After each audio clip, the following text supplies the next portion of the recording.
Ya, masih bersama kami di Hidup Sehat. Nah, tadi kita udah melihat tayangan mengenai yang namanya obesitas.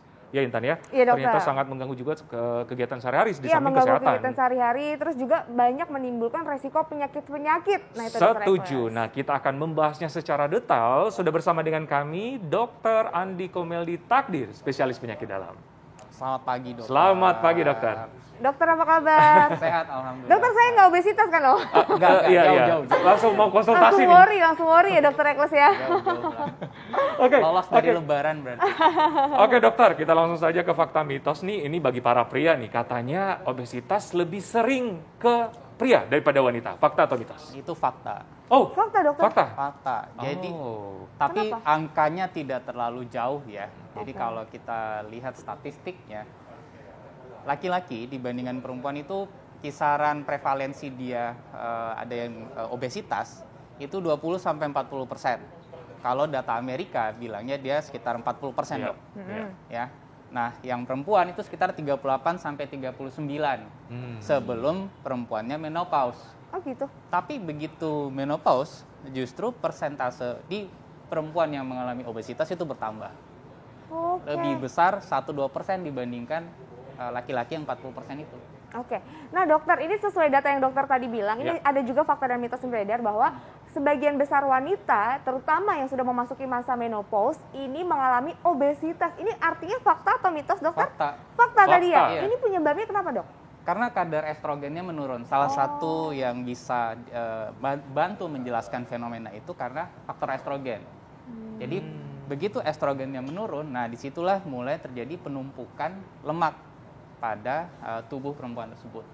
Oke, jadi karena estrogen menurun, penumpukan lemak lebih tinggi, metabolisme juga mungkin terganggu ya, dokter dan ya? mungkin juga akan ada faktor yang lain, mungkin gaya hidup lifestyle mungkin ya. juga bagaimana dia punya tingkat stresor karena mungkin lebih fokus menata rumah tangga dan lain-lain. Itu ada beberapa faktor, tapi salah satu yang membantu menjelaskan adalah menurunnya kadar estrogen itu. Oke, ini dia pentingnya dokter ya, kita tetap berolahraga berapapun usia kita ya. Lifestyle paling penting. Lifestyle. Oke, dokter, selanjutnya nih.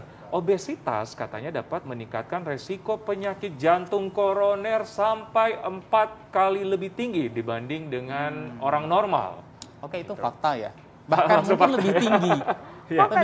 Lebih tinggi. Tapi tergantung data di center yang mana. Ya, ada yang menyatakan bahwa mereka yang berat badannya berlebih dibandingkan mereka yang berat badannya normal itu ada yang 4 kali lipat. Ada yang menyatakan bahwa sampai 80%. Ya, lebih dari itu. Jadi mungkin sekitar 5 kali lipat. Ada juga yang sedikit di bawahnya, tapi kalau kita ambil di tengahnya ya sekitar 4 kali lah. 4 kali lebih tinggi resikonya. Jadi udah jantung koroner tadi, apalagi ya tadi apa karena jantungnya ini ya, karena memang multifaktor, lemak ya? Multifaktor. Jadi multifaktor. Karena begitu, kalau kita lihat orang-orang yang berlebih berat badannya, termasuk tadi yang disampaikan yang kayak di gambar anak-anak yang tadi, itu kan kemudian organ-organ itu memiliki beban yang berlebih. Setuju. Jantungnya harus memompa lebih banyak darah ke jaringan-jaringan di sekitar, ginjalnya lebih banyak menyaring darah, ya. Hatinya juga sama, dia akan memproses lebih banyak lagi makronutrien. Jadi akan berdampak multiple. Kerjanya jauh lebih keras ya. Kerja lebih berat ya. Lebih berat dibanding orang-orang normal. Itu yang menyebabkan. Dibanding yang berat badannya normal. Iya, ternyata banyak banget ya pemicu-pemicunya. Benar. Nah, dokter, ini ada juga fakta dan mitos yang beredar nih, katanya kalau memiliki berat badan yang berlebih, ini akan meningkatkan risiko diabetes. Ini fakta atau mitos, dokter? Fakta lagi. Fakta lagi. Jadi mereka yang berat badan berlebih itu sekitar 8-10 kali lipat. Ada yang menyatakan sekitar 7 kali. Oke. Kemungkinan dia mengalami diabetes dibandingkan dengan mereka yang berat badannya normal. Oke. Karena asupan itu karena apa, gula, dokter? Jadi proses yang terjadi pada mereka yang berat badannya berlebih, dan ini bisa terjadi pada siapa saja dan juga bisa ditreat pada semua orang sebenarnya, itu adalah terjadinya resistensi insulin. Jadi jaringan lemaknya menumpuk, kemudian dia butuh insulin lebih banyak. Nah, salah satu yang kemudian menyebabkan orang diabetes di kemudian hari adalah kelelahan dari pankreasnya, kemudian resistensi insulin itu sendiri. Nah, gulanya naik. Itu sebabnya sebagian orang diabetes kalau dia berhasil menurunkan berat badan, yang tadinya gula darahnya itu jelek kontrolnya, nah itu agak membaik begitu berat badannya mendekati berat badan normal. Itu ya hubungannya berarti dokter. Nah ini kan mungkin ada orang-orang atau simpang siur pada luar sana kan kadang-kadang obesitas dari genetik atau faktor genetik, dokter. Nah apakah orang yang tidak mempunyai faktor genetik obesitas itu punya resiko Tetap untuk obesitas? Tetap. Kalau bicara genetik mungkin perannya dalam kehidupan seseorang, kecuali kalau memang ada cacat bawaan atau apa, tapi kalau dia sifatnya yang bisa dimodifikasi seperti obesitas ini, kontribusinya sekitar 10-20%. Selebihnya itu dari pola hidup, bagaimana dia makan, olahraga, istirahat, kerja. Hal-hal itu berkontribusi lebih besar. Sangat berpengaruh ya. Tetap oke lah ada ya 10-20% itu, tapi ada yang lifestyle-nya jauh lebih besar berpengaruh. Perannya lebih besar. Ini artinya memang paling utama adalah bagaimana gaya hidup. Jadi walaupun orang-orang yang mungkin ada keturunan genetik yang orang tuanya atau leluhurnya memang agak besar badannya, itu tetap bisa dikontrol ya dokter ya? Masih bisa berat badan normal. Nah dokter, ini ada fakta dan mitos berikutnya dokter yang beredar. Ini katanya obesitas dapat meningkatkan resiko berbagai macam penyakit kanker. Ini fakta atau mitos dokter? Ini fakta berturut-turut ya, ini fakta lagi. Fakta lagi? Yes. Jadi ada banyak penelitian memang sudah mengaitkan, menemukan kaitan yang erat antara obesitas dengan kejadian kanker. Ada belasan jenis kanker yang ditemukan korelasinya itu, hubungannya itu dengan obesitas itu erat. Jadi memang kita harus menyampaikan ke masyarakat, mendidik barangkali ya, mengajak terutama kayak yuk kita batasi jumlah asupan makanan, gula terutama ya, kemudian juga menambahkan aktivitas karena kalau udah kanker itu siapalah yang mau pada posisi itu. Jadi kita masih bisa ngerem sebenarnya dan mengurangi risiko-risiko penyakit yang buruk tadi. Emang harus dicoba direm ya dokter Ekles ya? Iya. Oke dokter, nah ini ada fakta mitos nih dokter. Timbunan lemak pada orang obesitas di saluran pernafasan bagian atas mempersempit jalan nafas sehingga menimbulkan sesak. Fakta atau mitos? Oke, fakta. Fakta juga dokter? Fakta. Tapi dia kan ada dua mekanisme ya. Tapi tidak semua juga orang kemudian mengalami. Cuma sekitar 70-80% ya orang dengan obesitas itu punya risiko saluran napasnya itu bekerja lebih berat untuk supaya dia bisa bernafas. Karena saluran napasnya itu diselubungi, dikelilingi oleh lemak. Kemudian otot dada yang dipakai juga untuk bantu bernafas dan otot diafragma juga dikelilingi lemak. Itu dikelilingi lemak juga. Jadi bebannya pada saat berfungsi itu bertambah. Dan ini yang kemudian membuat orang sebagian yang obesitas itu merasakan bahwa kok napas saya pendek ya. Nah, begitu mereka mulai menurunkan berat badannya, mereka mulai merasa lebih lega. Lebih normal lagi ya. Mungkin itu yang membuat orang yang punya kelebihan berat badan itu kalau jalan sedikit udah akhirnya malas. Gitu ya. Akhirnya malas. Kan itu jadi lingkaran setan ya. Karena dia lebih cenderung untuk tidak bergerak, akhirnya kan malah makin gemuk. Iya, itu dia membuat orang akhirnya males ya. Aduh, itu bahaya dokter ya. Nah dokter, ini ada juga nih fakta dan mitos yang beredar terkait tidur nih dokter. Ini katanya kalau tidur mendengkur, ini adalah tanda-tanda bahwa seseorang mengalami obesitas. Ini fakta atau mitos? Jangan dijawab dulu dokter. Ini semuanya pasti nunggu ini. Wah, kalau saya mendengkur, ini obesitas nggak ya? Kita temukan jawabannya sesaat lagi, tetap di Hidup Sehat.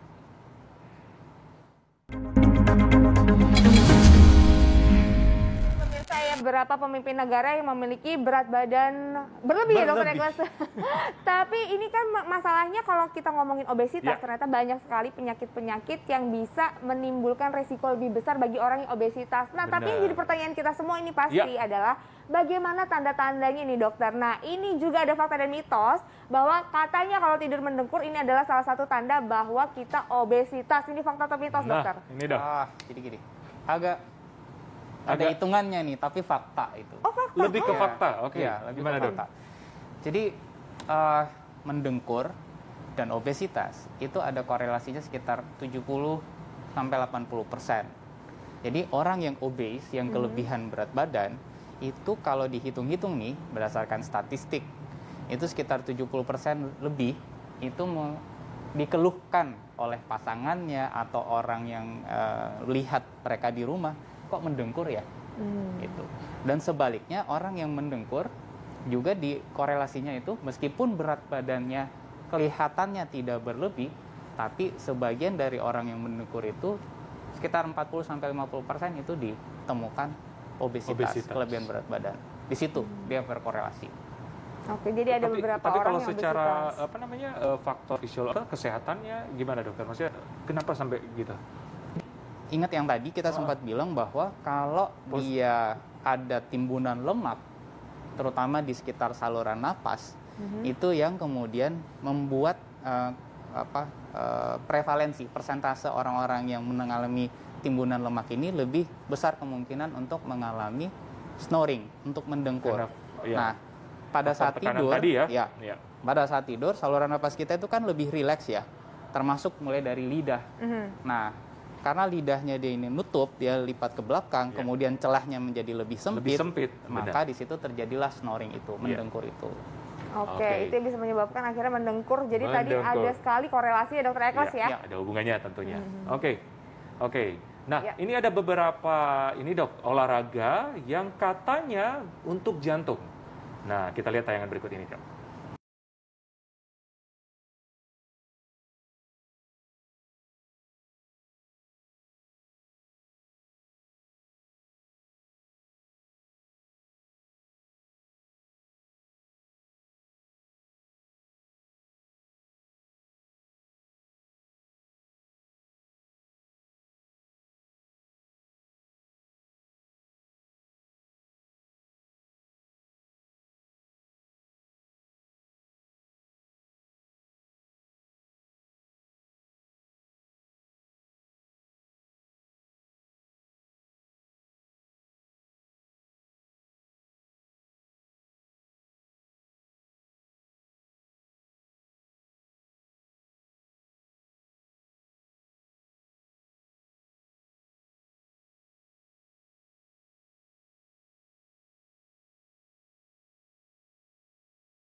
Terakhir adalah yoga, di mana 3 teknik di dalamnya sangat baik untuk kesehatan jantung, yaitu peregangan, pernapasan, dan relaksasi.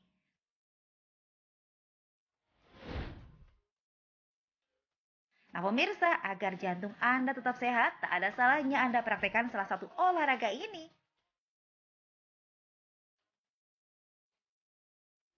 Yes, ayo berolahraga nih, Intan. Harus ya dokter Harus ya. semangat nih. Jadi ternyata banyak sekali olahraga yang memang bagus untuk kesehatan jantung. Dokter Eklas. Yang paling simpel ada lari, sepeda, berenang. Ya ayo berolahraga ya. Iya.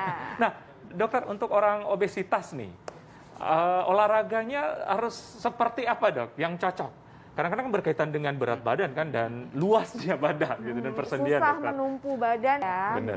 Jadi kalau ditanyakan olahraga ya, tadi yang sudah ditayangkan itu sebenarnya udah pas lah. Untuk obesitas juga? Iya, sebenarnya olahraga itu adalah kita starting dari mana aja yang dimungkinkan untuk bergerak, itu dulu. Ya, bergerak. Nanti pelan-pelan dia mau tingkatkan temponya, mau tingkatkan intensitasnya, itu boleh. Tapi saya sarankan bahwa selayaknya pada saat olahraga, terutama mereka yang obesitas atau punya penyakit tertentu, itu dipantau sama dokter. Dia dalam arahan dokternya nih, kira-kira, kalau dilihat bentuknya nih, dilihat historinya, dilihat rekam jejak kesehatan, ini kayaknya kita starting dari jalan kaki dulu. Ya, kalau ternyata sudah bisa dengan jalan kaki, dia intensitasnya bisa 1 kilo. Nah, coba Pak dengan lari kecil, ya, lari kecil. Nanti dilihat tuh kemampuan orang per orang. Kalau ternyata dia bisa sepedaan, oke, dia bisa 5 menit. Kemudian nanti dia bisa tambahkan lagi 10 menit, 15. Kalau masih bisa, masih sanggup, oke. Tapi juga ada kadang-kadang dokternya kemudian akan menyarankan, tolong jangan lebih dulu dari Berapa lama gitu? 30 menit, jangan lebih dulu. Kita lihat dulu. Ada intensitasnya. Ya. Karena kalau berlebihan pun akhirnya nanti badannya nggak siap, dia akan secara ini kenapa-napa ya? mungkin kaget malah bisa Cedera. Kenapa bisa gitu? cedera atau bahkan mungkin Yang fatal ya? fatal Iya, ya benar. kalau nggak dipantau dan melanggar anjuran itu. Bertahap dan terkontrol. Ya, itu bertahap dia.